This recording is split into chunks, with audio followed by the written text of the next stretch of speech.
서울의 외곽 지역, 강변 근처에 위치한 낡은 아파트. 밤은 고요했지만 창문을 때리는 빗소리가 공허함을 가득 채웠다. 한지훈, 32세, 은 조그마한 원룸에서 홀로 앉아 창밖을 바라보고 있었다. 빗방울이 흐르는 유리에 비친 그의 얼굴은 지친 기색이 역력했다. 그는 따뜻한 커피 한 잔을 두 손으로 감싸며 속으로 생각했다. 내 삶은 왜 이렇게 답답할까? 매달 갚아야 할 카드비, 퇴근 없는 회사의 업무, 이제는 내일이 두렵다. 지우는 월급쟁이로 하루하루를 버티며 살아가는 평범한 남자였다. 부모님과 연락이 끊긴 지 오래고 연애는커녕 친구들도 이제는 모두 연락이 뜸했다. 그런 그에게 집은 단순한 공간이 아니라 세상과의 경계를 이루는 유일한 안전지대였다. 그곳에서만큼은 남들에게 자신의 힘든 삶을 보여주지 않아도 됐다. 빗소리는 점점 커졌다. 천장에서 물방울 떨어지는 소리가 섞이며 방 안의 적막함은 더 깊어졌다. TV에서는 한 드라마가 흐르고 있었지만 그는 그것에 집중하지 않았다. 생각은 머릿속을 떠나지 않았고 그의 눈은 초점 없이 창문 바깥 어두운 거리를 응시했다. 내가 과연 제대로 살고 있는 걸까? 이런 생각들이 그의 마음을 더욱 무겁게 했다. 그는 커피를 한 모금 마시며 창문을 닫으려 일어났다. 그 순간 어디선가 똑똑똑 소리가 들렸다. 그것은 방문에서 나는 소리였다. 이 시간에 누가 나를 찾지?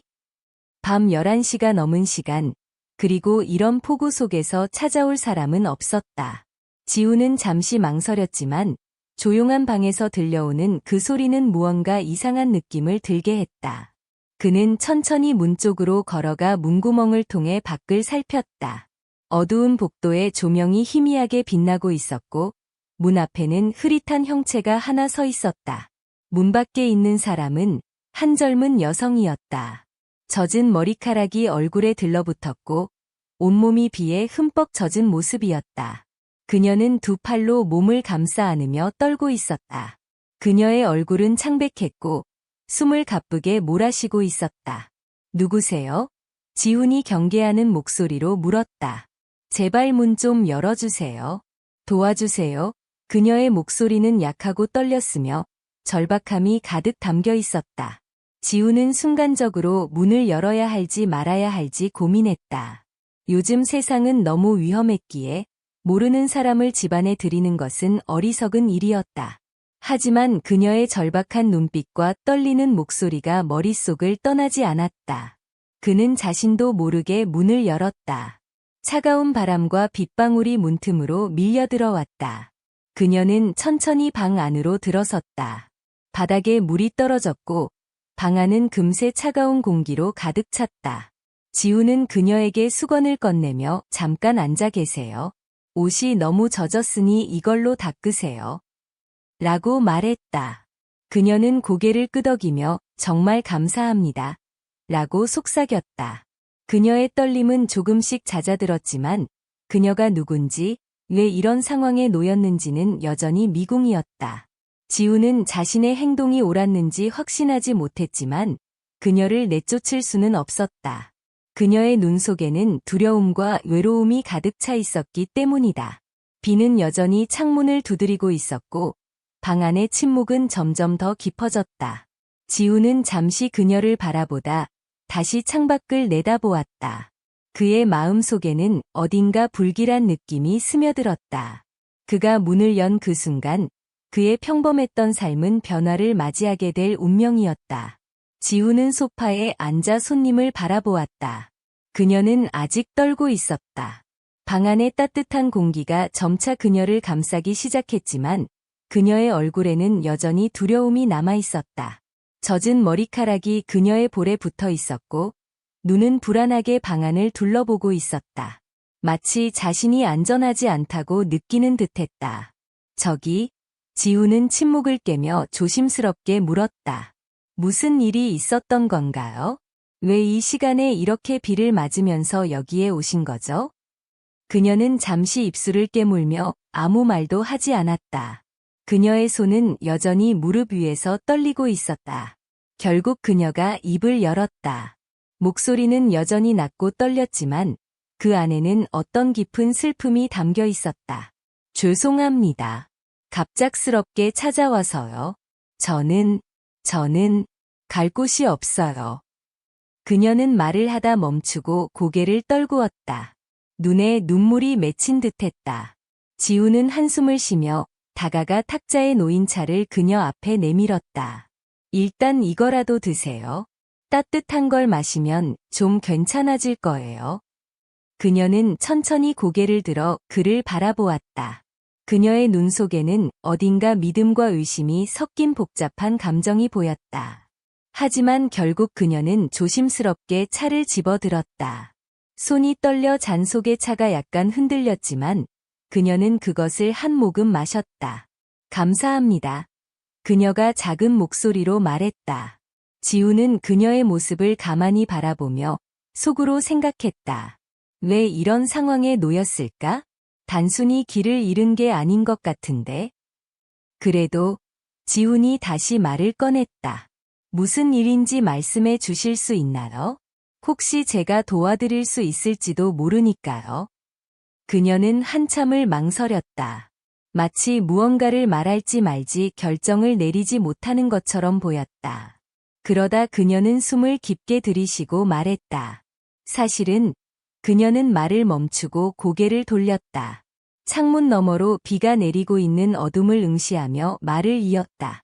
저는 누군가에게 쫓기고 있어요. 지우는 그 말을 듣고 순간 긴장했다. 쫓긴다고?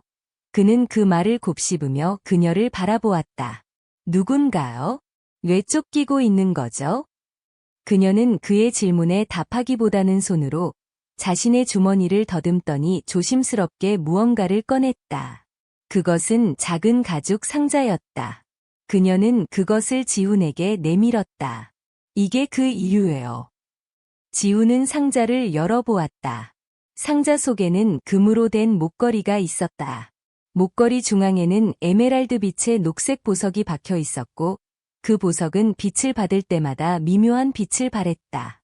그것은 단순한 목걸이가 아니었다.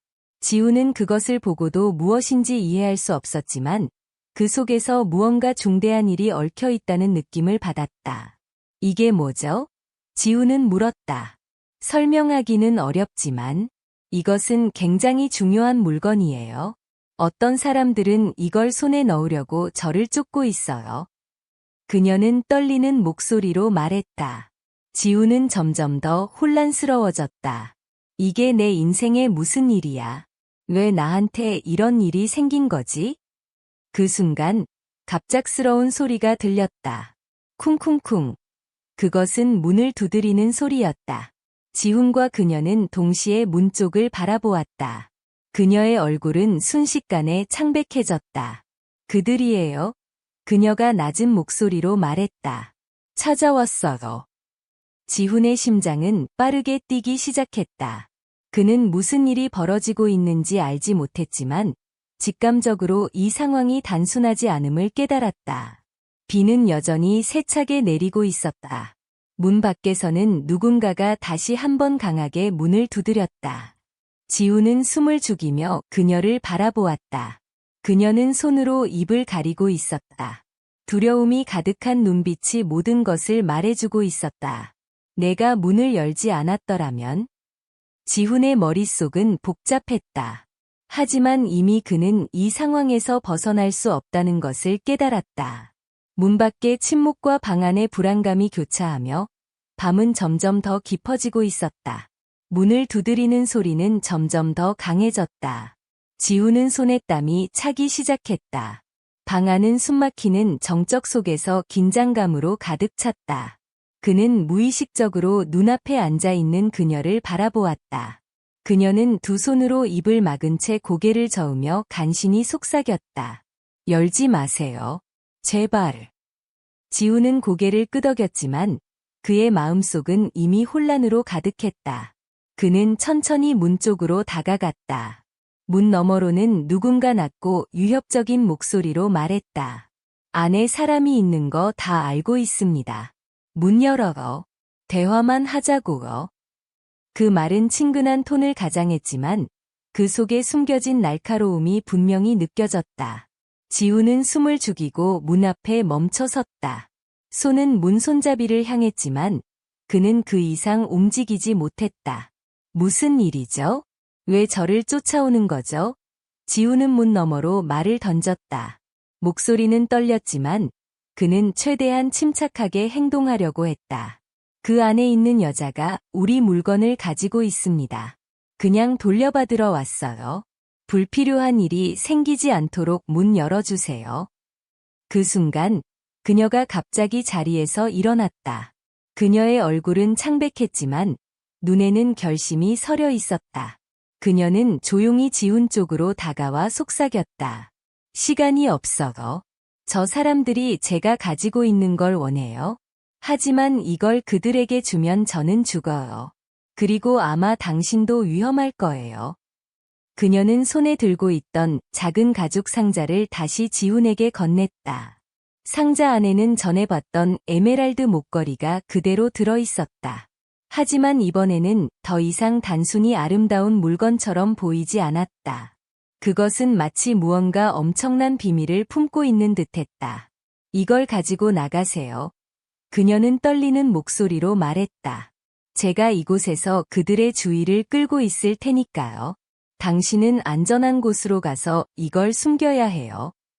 지우는 믿기지 않는 듯 고개를 저었다. 농담이죠? 제가 왜 이걸 숨겨야 하죠? 그리고 당신은요? 당신은 어떻게 하려고요? 그녀는 잠시 말을 멈췄다가 깊게 숨을 들이쉬며 말했다. 전 이미 그들에게 들켰어요. 어디로 가든 저를 쫓아올 거예요. 하지만 당신은 아직 안전해요. 제가 할 수 있는 건 당신을 믿는 것뿐이에요. 지우는 그녀의 말에 반박하려 했지만 그 순간 다시 문이 강하게 두드려졌다. 이번에는 마치 문을 부수려는 듯한 힘이 실려 있었다. 두 사람은 동시에 문을 쳐다보았다. 열지 않으면 우리가 직접 들어간다. 문 밖의 목소리가 더 이상 친절을 가장하지 않았다. 그녀는 눈물을 머금은 채 지훈을 쳐다보며 말했다. 부탁이에요. 제발, 제발 이 목걸이를 지켜주세요. 지훈은 입술을 깨물었다.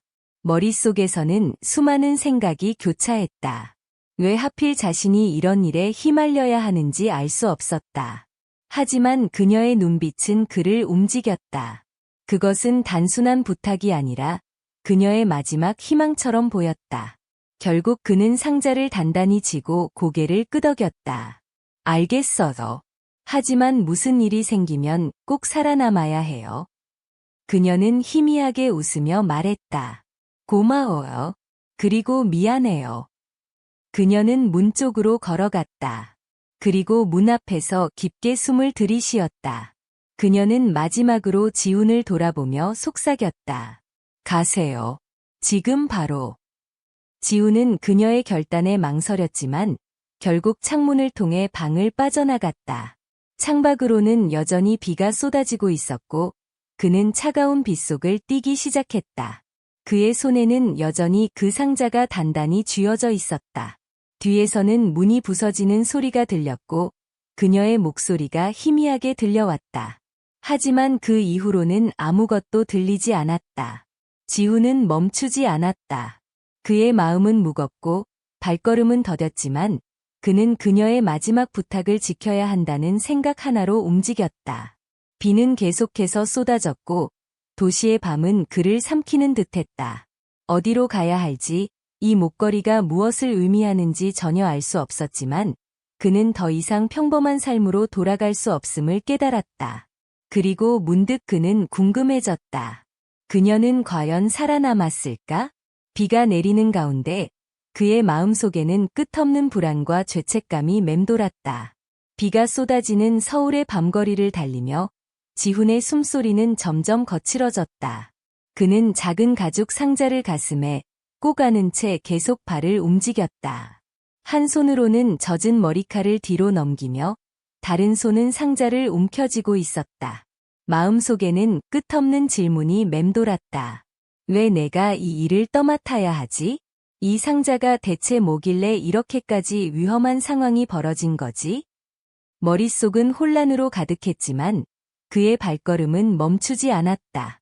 방금 떠나온 그 작은 방 안에서 들린 문이 부서지는 소리와 그녀의 마지막 모습이 머릿속에 계속 맴돌았다. 그녀가 자신을 희생해서 시간을 벌어준 것이라는 걸 알기에 지우는 멈출 수 없었다. 그녀는 무사할까? 이 질문이 떠오를 때마다 그의 가슴은 더 조여왔다. 비가 옷을 완전히 적셔 추위가 스며들었지만 지우는 이를 악물었다. 그의 몸은 젖은 채로 점점 더 무거워지고 있었고 피로가 몰려왔지만 멈출 수 없었다. 지우는 길모퉁이에 멈춰 서서 뒤를 돌아보았다. 어둠 속에서 검은 차의 불빛이 희미하게 보였다. 그 차는 천천히 그의 뒤를 따라오고 있었다. 그들이 점점 가까워지는 것을 느끼며 지우는 몸을 숨길 곳을 찾기 시작했다. 다행히 골목길 한쪽에 작은 가게에 간판 불빛이 보였다. 지우는 숨을 고르며 그곳으로 들어갔다. 가게 안은 조용하고 텅 비어 있었다. 늦은 시간이라 손님이 없었다. 가게 주인은 반쯤 잠든 모습으로 카운터에 앉아 있었다. 지우는 카운터 앞에서 가죽 상자를 조심스럽게 주머니 속으로 밀어 넣었다. 그는 음료 하나를 주문하며 눈치를 살폈다. 밖에서는 검은 차가 서서히 지나가고 있었다. 차 안에 있는 남성들이 가게 쪽을 주의 깊게 살피는 것 같았다. 지우는 숨을 죽인 채 고개를 숙였다. 그 순간 자신의 심장이 요동치는 소리가 귀에 들릴 정도로 크게 느껴졌다. 저 사람들 절대 그냥 지나가지 않을 거야. 그는 속으로 생각하며 몸을 더 웅크렸다. 차는 결국 가게 앞에서 멈췄다. 몇 초 후, 두 명의 남자가 차에서 내리는 모습이 유리창을 통해 보였다. 그들은 가게 안을 흘깃거리며 무언가를 찾는 듯한 눈빛을 보였다. 지우는 침착함을 유지하려 애썼지만 손끝이 떨리고 있었다. 그는 음료를 한 모금 마시며 천천히 자리에서 일어났다. 이곳을 떠나야 해. 여기서 붙잡히면 끝이야. 그는 다른 출구를 찾기 위해 가게 안을 둘러보았다. 마침 뒷문이 보였다. 그는 조심스럽게 뒷문을 열고 어두운 골목으로 빠져나왔다. 비는 여전히 내리고 있었고 차가운 공기가 그의 피부를 베는 것처럼 느껴졌다. 골목길을 달리던 중 그는 무언가 발에 걸려 넘어졌다. 가죽 상자가 바닥에 떨어져 진흙투성이가 되었다. 그는 서둘러 상자를 주워 다시 가슴에 안았다. 하지만 그때 그의 뒤에서 발소리가 들려왔다. 고개를 돌리자 검은 코트를 입은 남성들이 그를 향해 빠르게 다가오는 것이 보였다. 멈춰라. 한 남자가 소리쳤다. 지우는 몸이 굳어버렸지만 간신히 정신을 차리고 다시 뛰기 시작했다. 그의 숨소리는 점점 더 거칠어졌고 다리가 무거워지는 것을 느꼈다.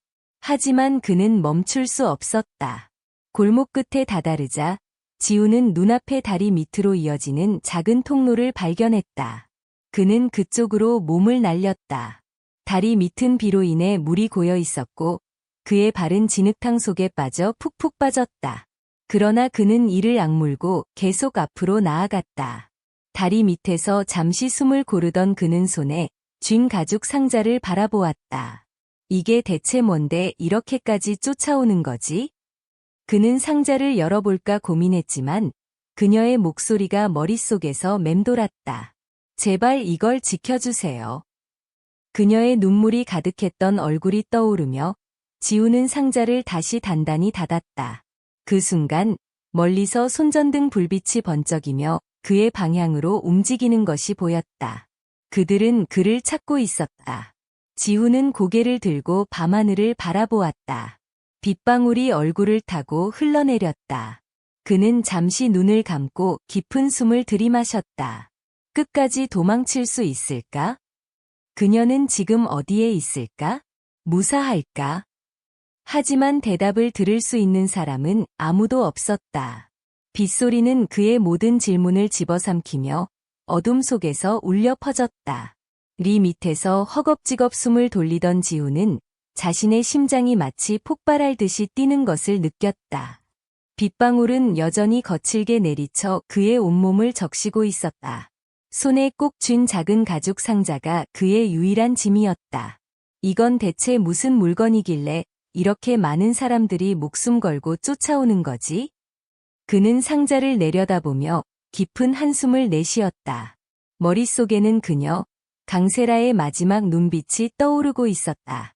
그녀는 분명히 위험 속에서도 자신을 희생하며 이 상자를 지키라고 했다. 하지만 지우는 확신할 수 없었다.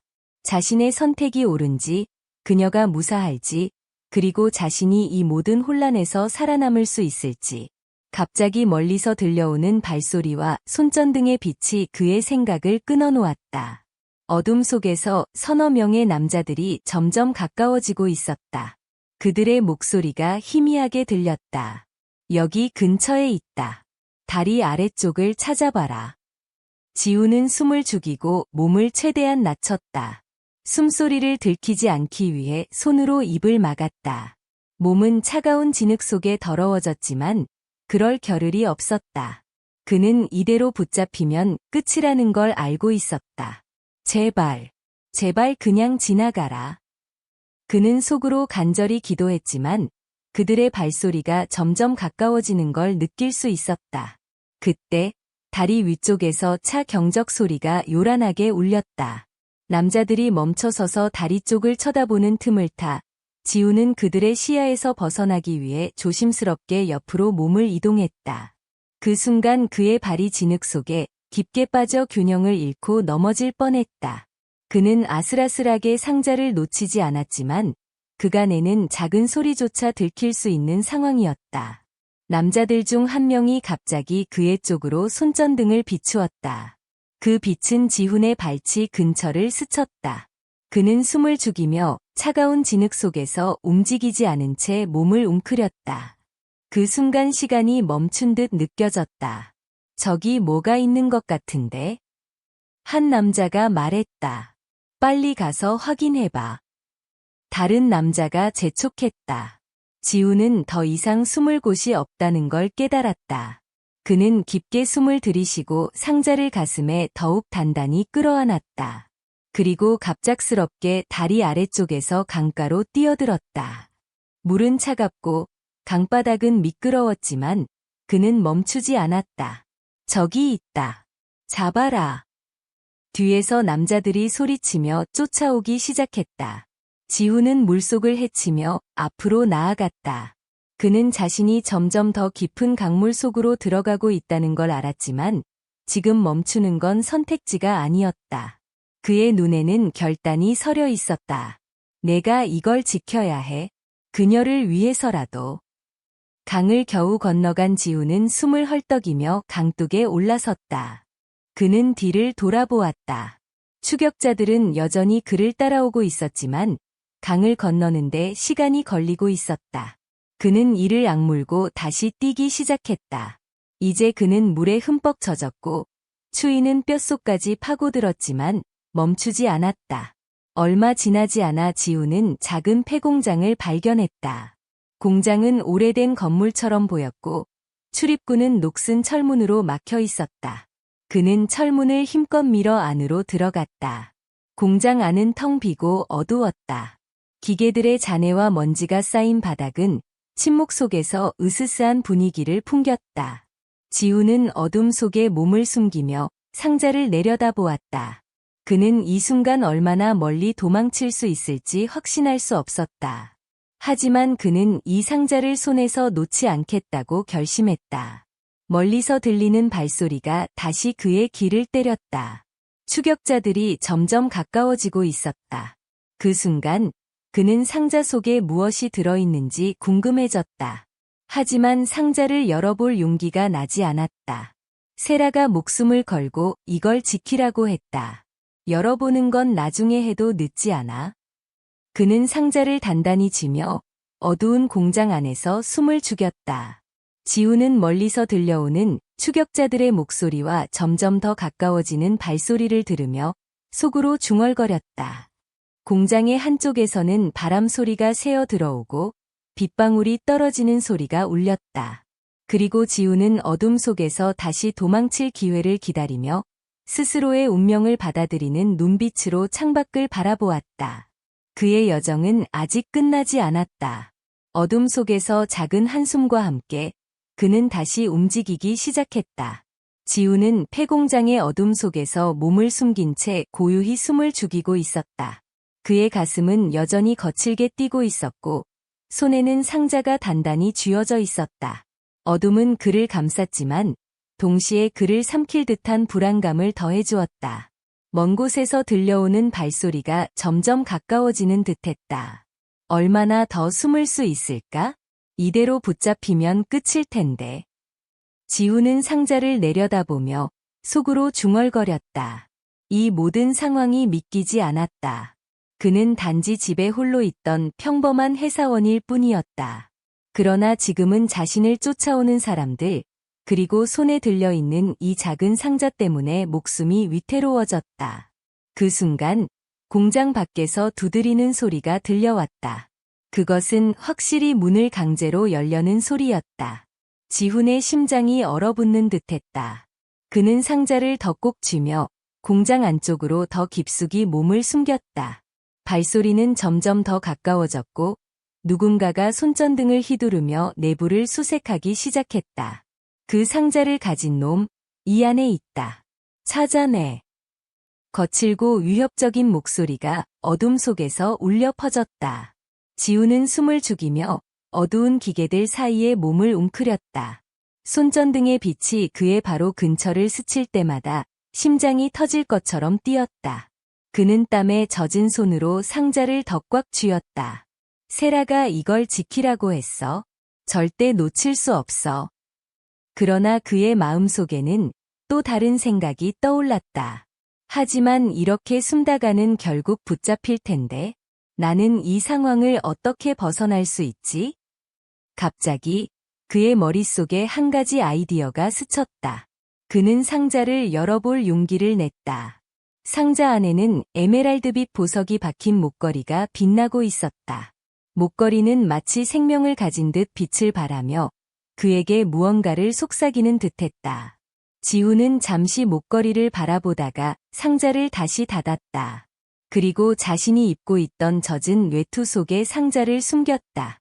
그는 한참 동안 주변을 살피더니 공장 한쪽 구석에 놓여있던 오래된 상자들을 발견했다. 그는 상자들 사이에 가짜 흔적을 만들어 놓고 자신은 조용히 반대 방향으로 이동했다. 그러나 그 순간 그의 움직임이 발각되었다. 누군가가 큰 소리로 외쳤다. 저기 있다. 잡아라. 지우는 더 이상 숨을 곳이 없다는 걸 깨달았다. 그는 이를 악물고 공장의 뒤쪽 출구를 향해 전속력으로 달렸다. 발소리는 그의 바로 뒤에서 들려왔고 누군가의 손이 그의 어깨를 잡으려는 듯 느껴졌다. 멈춰라. 추격자 중 한 명이 소리쳤다. 하지만 지우는 멈추지 않았다. 공장 뒤편으로 이어지는 작은 출구를 간신히 통과하며 그는 다시 빛 속으로 몸을 던졌다. 어두운 골목길은 미끄럽고 위험했지만 그는 한순간도 멈추지 않았다. 빗물이 얼굴에 부딪히며 시야를 흐리게 만들었고 다리는 이미 한계에 다다른 듯이 떨리고 있었다. 결국 그는 좁은 골목길 끝에서 막다른 벽에 다다랐다. 뒤를 돌아보니 추격자들이 이미 그를 둘러싸고 있었다.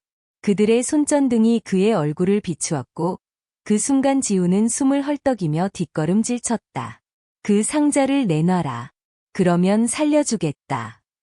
추격자 중 한 명이 차갑게 말했다. 지우는 상자를 품 안에 더 단단히 끌어안으며 고개를 저었다. 이건 내 것이 아니야. 하지만 너희에게 줄 수도 없어. 추격자들은 냉소를 지으며 그를 점점 압박했다. 그 순간 지우는 상자를 움켜쥔 손을 들어 올렸다. 이게 그렇게 중요하다면 너희가 다시는 가질 수 없게 만들겠다. 그는 목소리를 떨며 말했다. 추격자들이 멈칫한 사이 지우는 상자를 든 채 뒤에 있는 벽을 향해 몸을 던졌다. 벽 너머는 강이었다. 그 순간 빗물 속으로 그와 상자는 함께 사라졌다. 추격자들은 어안이 벙벙한 표정으로 강물을 내려다보았다. 그들은 손전등으로 물살을 비췄지만 지훈의 모습은 이미 사라지고 없었다. 한참 뒤 강가 근처 어딘가에서 젖은 외투를 입은 지훈이 천천히 강에서 올라왔다. 그는 상자를 여전히 품에 안고 있었다. 그의 얼굴은 피곤함과 고통으로 가득했지만 그의 눈에는 결연한 빛이 남아 있었다. 이건 끝이 아니야. 내가 여기까지 왔다면 세라를 위해 끝까지 지켜낼 거야. 그는 조용히 빗속을 걸어갔다. 어둠 속에서 그의 실루엣은 점점 더 멀어졌고 빗소리는 그의 발걸음을 삼키고 있었다. 끝은 어디일까? 그러나 그 답은 아직 멀어 보였다. 지훈은 밤새 강가를 따라 걸었다. 비는 여전히 쏟아지고 있었고 그의 옷과 머리카락은 완전히 젖어 있었다. 그의 발걸음은 무거웠고 한쪽 발은 절뚝거렸다. 하지만 손에 쥔 가죽 상자는 여전히 단단히 붙잡고 있었다. 그것만이 그의 유일한 목표이자 희망이었다. 강에서 간신히 벗어난 그는 서울 외곽에 있는 한 작은 마을에 도착했다. 마을은 조용했고 거리에는 빛 때문에 아무도 보이지 않았다. 그는 몸을 숨길 곳을 찾기 위해 눈을 돌렸고 결국 낡은 찻집 하나를 발견했다. 문이 반쯤 열려 있었고 희미한 불빛이 새어나오고 있었다. 찻집 안으로 들어간 지훈은 따뜻한 공기에 몸이 잠시 풀리는 것을 느꼈다. 주인은 중년의 여성이었고 지친 그의 모습을 보자 아무런 질문도 없이 뜨거운 차 한 잔을 내밀었다. 이리 와 앉아요. 몸이 흠뻑 젖었네요. 그녀의 목소리는 따뜻했지만 지훈은 여전히 경계를 풀지 못했다. 그는 조용히 자리에 앉아 손으로 차잔을 감싸며 차를 조금씩 마셨다. 그러나 그의 머릿속은 여전히 복잡했다. 여기서 얼마간 숨을 수는 있겠지만 이 상자를 어디로 가져가야 할까? 세라가 말했던 안전한 장소가 대체 어디였을까? 그때 그의 휴대전화가 울렸다. 화면에는 낯선 번호가 떠 있었다. 지훈은 잠시 주저했지만 결국 전화를 받았다. 지훈 씨. 익숙한 목소리가 들려왔다. 그것은 세라였다. 세라, 너 괜찮은 거야? 어디야? 지금 어디에 있어? 지훈은 목소리를 낮추려 했지만 안도감과 동시에 밀려오는 분노로 말투가 거칠어졌다. 시간이 없어. 내 목소리를 들은 것만으로도 알겠지만 나는 아직 살아있어. 하지만 내가 어디에 있는지는 묻지 말아줘. 지금 내가 말하는 대로 따라줘야 해. 세라의 목소리는 여전히 차분했지만 그 속에 깊은 피로와 불안이 느껴졌다. 세라는 짧게 설명했다. 가죽 상자를 서울 도심에 있는 한 오래된 호텔로 가져가라는 것이었다. 호텔의 특정 객실에 누군가가 기다리고 있을 것이며 그 사람이 상자를 안전하게 넘겨받을 것이라고 했다. 하지만 그 과정에서 절대 다른 사람에게 들키면 안 된다는 경고도 잊지 않았다. 그리고 세라가 말을 멈췄다. 잠시 정적이 흐르더니 그녀가 힘겹게 말을 이었다. 지훈 씨가 나를 도와줘서 정말 고마워. 하지만 앞으로는 우리 다시 만나지 않을지도 몰라. 그 말에 지훈은 눈을 감았다. 세라의 목소리는 마치 작별 인사처럼 들렸다. 그게 무슨 소리야? 네, 왜 그런 말을 해?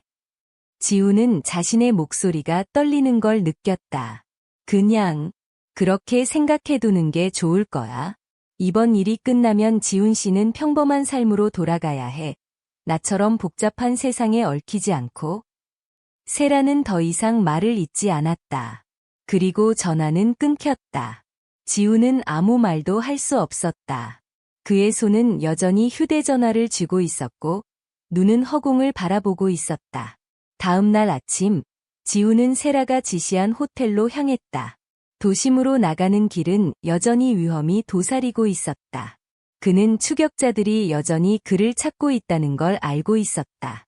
하지만 이번에는 결연한 표정으로 차분히 움직였다. 호텔에 도착했을 때 그는 숨을 고르며 지정된 객실로 올라갔다. 문을 두드리자 안에서 중년의 남자가 문을 열었다. 그는 세라가 말했던 인물이었다. 남자는 아무런 질문 없이 지훈에게서 상자를 받아들고 고개를 끄덕였다. 수고했습니다. 이제 돌아가셔도 됩니다.